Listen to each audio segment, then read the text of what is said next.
Alors, on a dit que l'enseignant doit rendre l'apprentissage signifiant en tenant compte bien sûr de l'âge, des intérêts et des besoins des apprenants.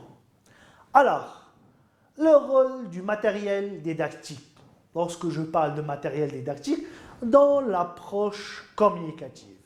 Alors, l'une des caractéristiques de l'approche communicative est que l'enseignant doit recourir à des textes authentiques, c'est-à-dire non conçus, non fabriqués pour la classe de langue cible. Par exemple, des extraits de journaux, des menus de restaurants, calendriers, bulletins de nouvelles ou à la radio.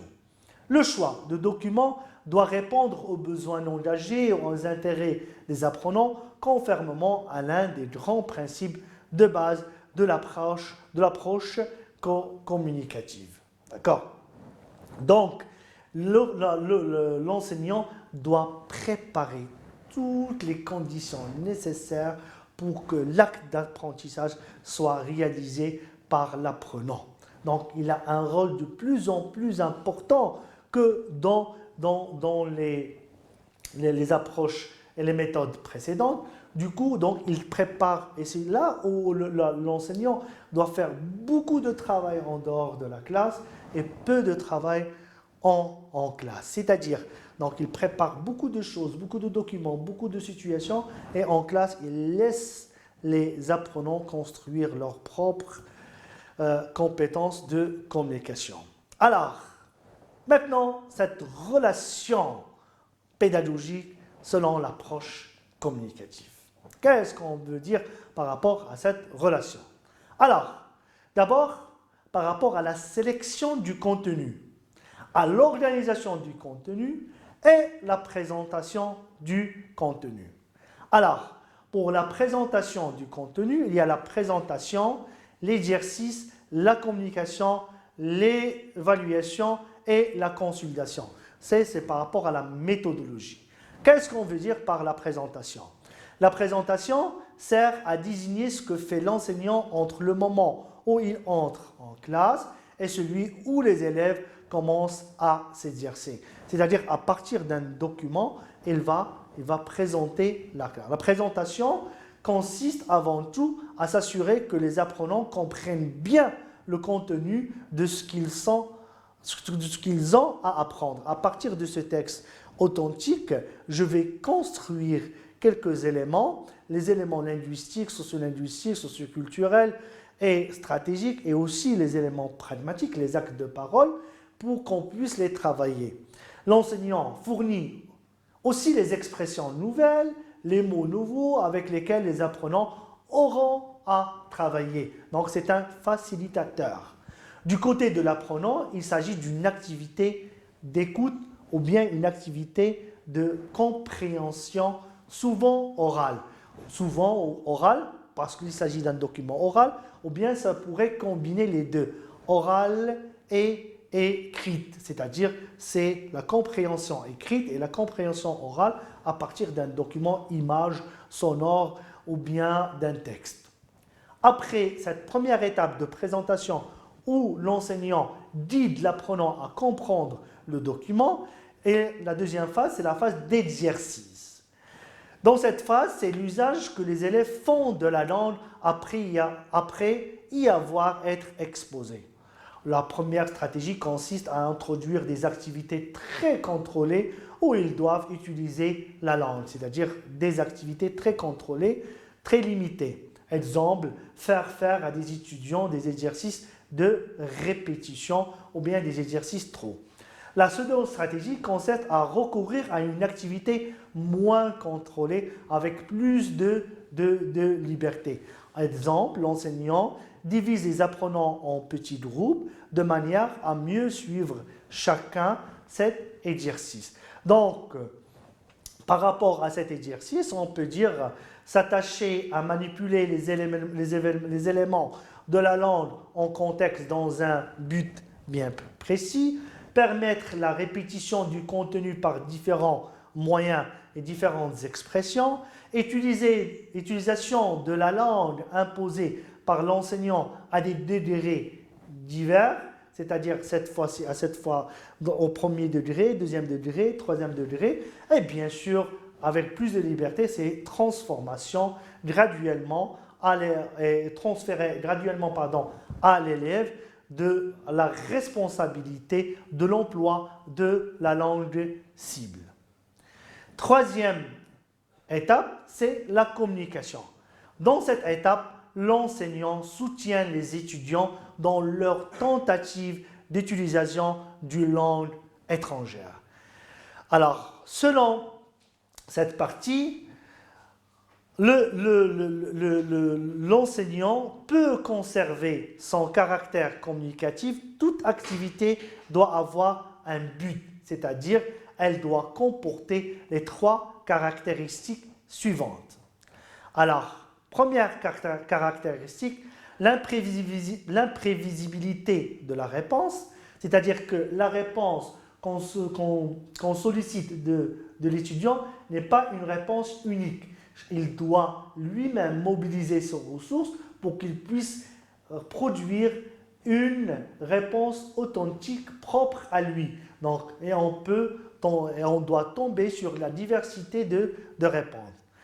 Deuxième chose, c'est le choix des énoncés. C'est-à-dire qu'on a plusieurs choix d'énoncés.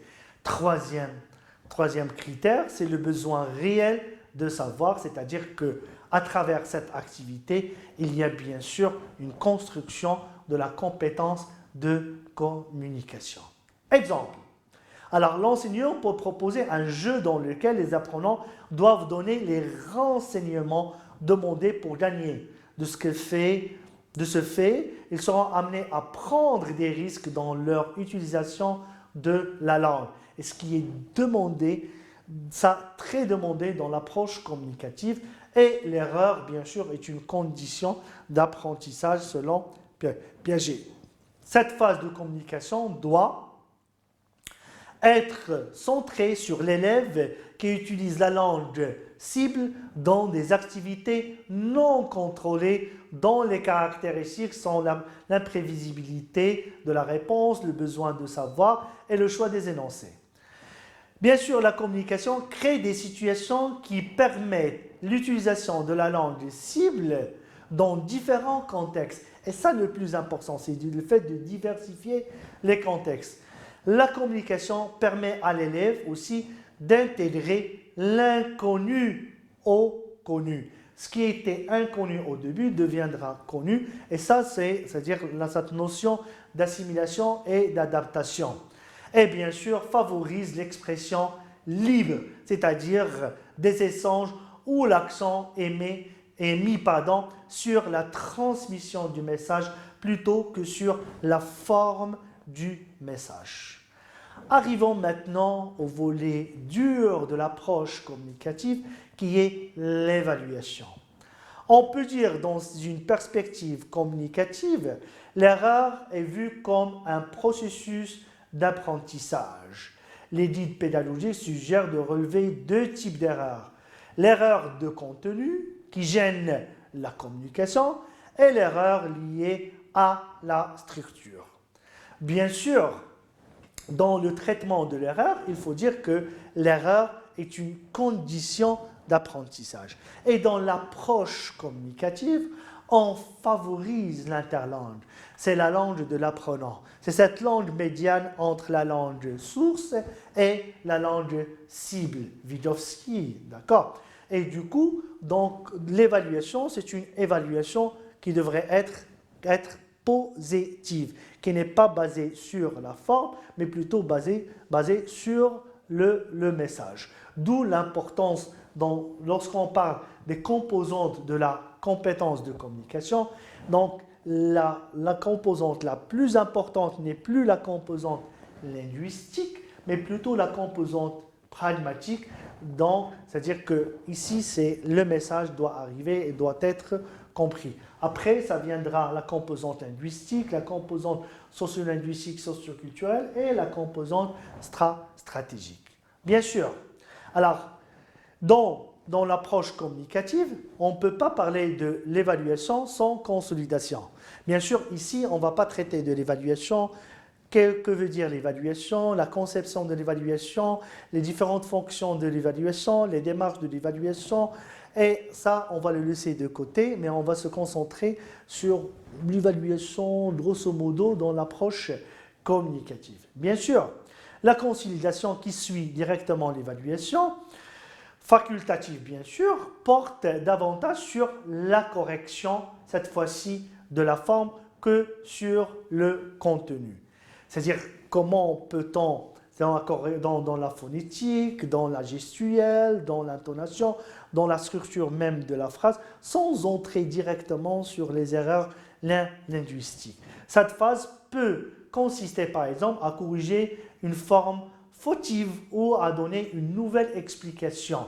Bref, la consolidation est une phase importante qui consiste à réintégrer des éléments déjà couverts avec les élèves, les leçons, les unités, les étapes qui ont déjà été étudiées auparavant, ce qu'on va appeler les ressources internes, qu'on l'on peut aussi réintroduire et introduire à quelques moments d'autres ressources externes pour faire face à ces difficultés. Les auteurs sont loin d'être unanimes quant au rôle et à la place de la grammaire dans le cadre de l'approche communicative. Bon, donc pour moi, la grammaire, elle est importante, mais elle n'est pas primordiale. C'est-à-dire que ici, ce qui compte aujourd'hui, c'est que les messages soient transmis. Après, la grammaire, on peut la travailler au fur et à mesure. Ceci dit que la grammaire devrait être utilisée dans un contexte. On parle ainsi de grammaire contextualisée. Une grammaire contextualisée et une grammaire implicite. C'est-à-dire, ce n'est pas la peine d'expliciter les règles grammaticales, mais de les introduire au fur et à mesure d'une façon implicite. Alors, pour conclure ce chapitre, on peut dire que... Alors, pour conclure ce chapitre, on peut dire que ce qui accorde une importance à la grammaire dans un cadre communicatif, c'est son temps pour privilégier un mode inductif d'apprentissage appuyé sur un enseignement explicite de la grammaire. Donc, relation d'apprentissage. Toujours dans cette relation pédagogique, on va voir la relation d'apprentissage, le rôle de la langue source par rapport à la langue cible. Est-ce qu'il faut recourir à la langue source? Est-ce qu'il faut recourir à la traduction? Bien sûr. Les activités impliquant une intention de communication peuvent recourir à la langue maternelle, à la langue source, pour expliquer quelques éléments. Et ça va être développé davantage dans la perspective actionnelle, dans laquelle on va redonner plus d'intérêt, plus de valeur à la langue maternelle dans la construction d'une langue étrangère. Et bien sûr, ça va être développé par les approches plurielles avec la didactique intégrée et avec la didactique intégrée. Alors, les activités pédagogiques qu'on trouve dans l'approche communicative, il y a l'activité, bien sûr, des jeux de rôle, les simulations, les résolutions de problèmes. Ce sont les activités les plus privilégiées dans l'approche communicative. Bien sûr, si je parle de la compétence orale, directement la compétence orale, je peux trouver les simulations, les jeux de rôle, les monologues suivis, les exposés et bien sûr les débats. Les activités sont conçues bien sûr dans le but de conduire à une véritable communication, d'où le nom de l'approche communicative. Chaque activité communicative, selon Morrow, caractérisée par ce qui suit. D'abord, elle transmet une information. Elle implique un choix de ce qui est dit et de la manière de le dire. Elle entraîne une rétroaction, un feedback. Bien sûr, la relation d'enseignement, c'est une interaction, deux types d'interaction. Interaction enseignant-apprenant, interaction apprenant-apprenant, et bien sûr, le traitement de l'erreur. Ce traitement de l'erreur, donc, il doit mettre en relief la notion de l'interlangue. Pour conclure, l'approche communicative est sans aucun doute une méthode révolutionnaire en didactique des langues et des cultures, tant au niveau de la conception même de la langue, on passe de la langue objet vers la compétence de communication, de la sélection du contenu vers un contenu authentique à une visée communicative, à la conception même de l'apprentissage, c'est-à-dire que l'apprenant devient acteur de son apprentissage, et la conception même de l'enseignement, c'est-à-dire qu'un enseignement signifiant, d'où l'enseignant a d'autres rôles, facilitateur, guide, animateur et bien sûr sélectionneur de contenu. Alors l'apprenant est maintenant actif, acteur de son apprentissage, et le mot-clé pour l'enseignant, un enseignant facilitateur. Merci et à la prochaine.